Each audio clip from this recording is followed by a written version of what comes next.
Alright, so Ein Yaakov on Idiots, Parak 5.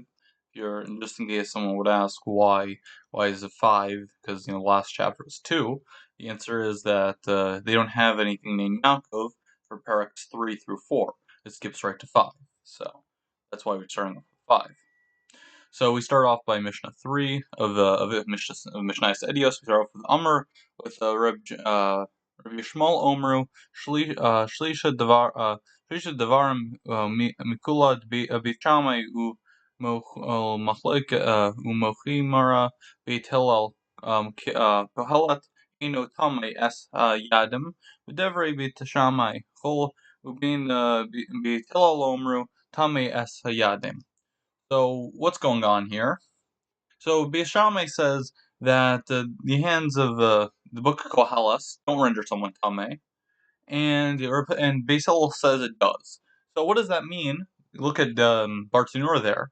It says it's because Kohelet is the wisdom of Solomon, of King Shlomo Melech Zechel Tzaddik Bracha, and it says that it did not have Ruach Hakodesh according to Beishamai. Hence, it will not render tameh. You have to have something taller in order to render tameh. Beis Hillel, which holds that it does have it is divinely inspired through Ruach HaKodesh, the writing of it, says that it comes tameh like any other. So that's that part. Then we skip to Mishnah 6, which is a rather lengthy one, but we'll do it. Akiva ben Hamolilel Be'ir Ariba Bivram Omru ol Akiva Chazod Bach Be'avari Devrei Shahaya Omru V'Nasicha Ba Beit Din Li'Yisrael. That if you go, that Akiva, the son of Meshila, he testified about 4 things, and they said to him, Akiva, retract the 4 things that you've said, and we'll make you the Nasi of Yisrael. So what did he come and say as a reply? Amr Lahan, he told them, Motav li likochira shote chol hayim. It's better for me that I be called a fool all my days, and that I be called a fool all my days, that lo liotes ates ata rasha lupnei hamo'okam. That rather than be called a wicked man before Hashem. That rather, as long as I don't do wickedness for a single moment for a Kodesh Baruch Hu. The omnipresent. Let's go further. So Lishabi Bil Shvil Shirear Chazrei Bo Hu Haya Mitama Shahara Upochi Dam Bedam V'Yored V'Yarech V'Chambitzim Miturin V'Cham Maturin Hu Hayav Maturin Sha'ara B'Kobora Karban Aval Mum Balmum She'amru v'hinochu becholen achein chen shechitu v'cham asura v'hu hayam omru ein moshiken lo es hagibiris lo es shipochat ha-meshuchoresacha v'chacham omrim misholin omru ol miatis bikori mis Shipotach Mishu Shudcheres Sheha Yitza B'Yerushalayim V'hi Shikunyam She'a Im V'i Betilin Amru Lahen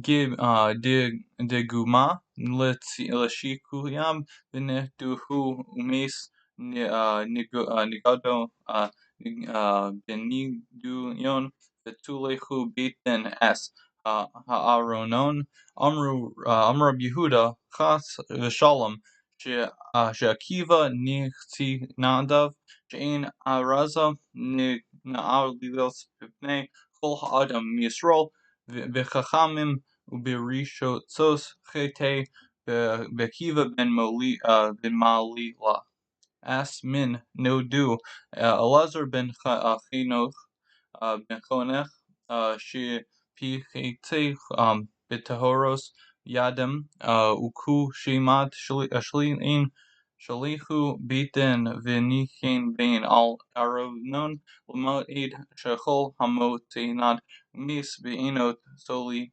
tolichen es ha'oronos. So here it is. So they'll not say that I retracted my statements because of because he wanted power, used to declare impure the leftovers of their hair from leprosy, from yellow, and from green or yellow, and the Chum declared them pure. And he would permit the wool used that fell from a blemished animal of the Bechor. Let's see, there depositing. Give me a second. You were rendered pure since the hair turned white and the greater white spot. Yeah, let me go further here in the Mishnah. So according to him, he's saying they made it impure because that hair turned white in the place where the rare white spot, even greater than that. He forbade an even greater amount of the white than usually was there. Well, the Chum said that no, that it isn't.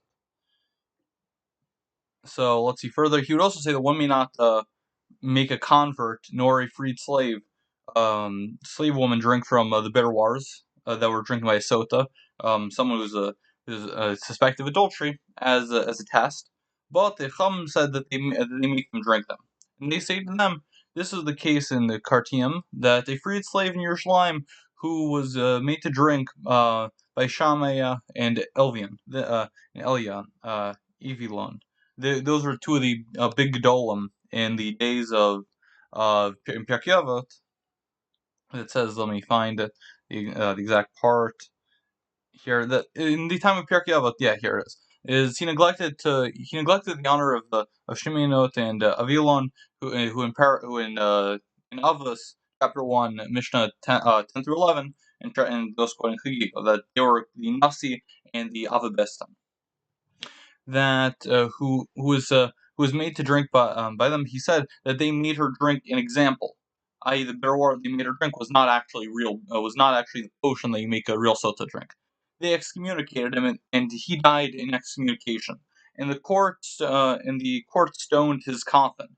And Rabbi Yehuda said, God forbid that one should say that Akiva was excommunicated, for the temple courtyard is never locked for any man Yisrael who has wisdom and fear of sin, like Akiva the son of Mishikila had. So who did the court excommunicate? It was Elazar ben Koricha, who mocked the laws of the hands of purity. And when he died, the court went and placed stones on his coffin, teaching that anyone who excommunicated and died in excommunication, they stone his coffin. They place stones on the coffin. Let's see that they said that it didn't happen to Akiva, but let's see, not exactly stone, but they placed a stone along as to recognize that his colleagues were aloof from him. So that's at least how Barthenura explains it. So we have a follow-up Mishnah, which is the next Mishnah, which is 7. Bishobis misos omru lebnei chazro bach be'araba davarim shehiyed omru ol laman lo chabitzes bach omru ol ani shomitzi mipnei me'aribim haim shoninu mipi me'aribim ani me'madetzi shebined haim v'haim be'imod Bisholimoni aval ata shomitza pi hahidim umipil me hamo rabban motel hanichem divrei hayachid haofilu divrei harabanan amru ol abba poked al v'lechachamim amru ol eino pokidim amru ol shiam shemam ilav me'atzis bi amru lo me'atzeche karichi bishovihi berach berichi yirochecha. So in the hour of the death of this Akiva, of Yerkib and Moshila, he said to his son, "My son, retract the 4 statements that I used to say." His son told him, "Why did you not retract these statements?" He said to him, "I heard from the mouths of many people from a rabbin, and they the Chum heard from the mouths of a rabbin. I stood by what I heard, and they stood by what they heard. But now you heard these things only from me, from a single person, and the opposite from the mouths of many. It is better to leave the words of a single person and to grab the words of many." So this is the concept, at least on paper, of can you change your traditions in order to apply to the Rove? Just because your own unique minhagim aren't the same as the Rove, you have to conform to the Rove. So what does the son reply? So his son says, but it's better to here. His son said to him, "Father, command me to your colleagues, neither referring to those on earth or those in heaven, that either the ones who are in Shemaim who ruled that or the ones that are here." He said to them, "I can't command you," and he says, "Perhaps you don't find me in worthiness." He said to him, "No, your actions will draw you near, or my actions will distance you." So let's see here. So obviously the four rulings that we were talking about was one had to do with the leprosy that was partially still there in the flesh wound, then the detached hair of a firstborn, and the in the sota water, and the for the freed slave or a converted wife.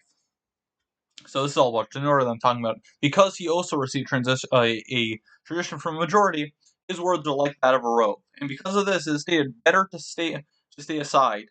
And if not this, what is better?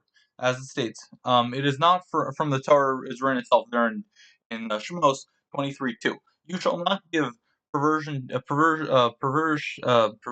testimony in a dispute, so as to pervert it in favor of the mighty. And it is an obligation. It's an obligation to set aside the words of an individual against his will. But the reason that he, Akiva ben Mishila, said better that he did not say it's better, because even he received his tradition from a majority, as had been explained, that but the law is not in accordance with him. So, to Akiva ben Mishila, all four of these things. So this is sort of the concept that we touched upon in the first year, that we spoke about the concept of a Kabbalah, that someone can have a masorah that contradicts that of the majority, and that's possible. So here this is a follow up that the son said, I would rather essentially keep it. That's not your own actions I'll draw you near, or your own actions I'll distance me. He's saying that he's planning on the son, at least how I want to understand it, is he wants to keep by it. The father said it's better that you conform to the robe, but it seems to be that we're all right with the person keeping the masorah, regardless of if the current robe is with that masorah. So that's at least the point I want to bring out is, especially nowadays where you have such complex minhagim and halachas from different fields among the different spectrums of orthodoxy, that no matter what, the concept of divrei Chaim, of all pshatim can be right, is something that should be at play. That no one should try to put others in a negative connotation just because they don't hold the same thing in halacha. As long as it's a valid position in accordance with what we learned on the first year in Idios, then it should be all good. So have a good night or good day, and thank you.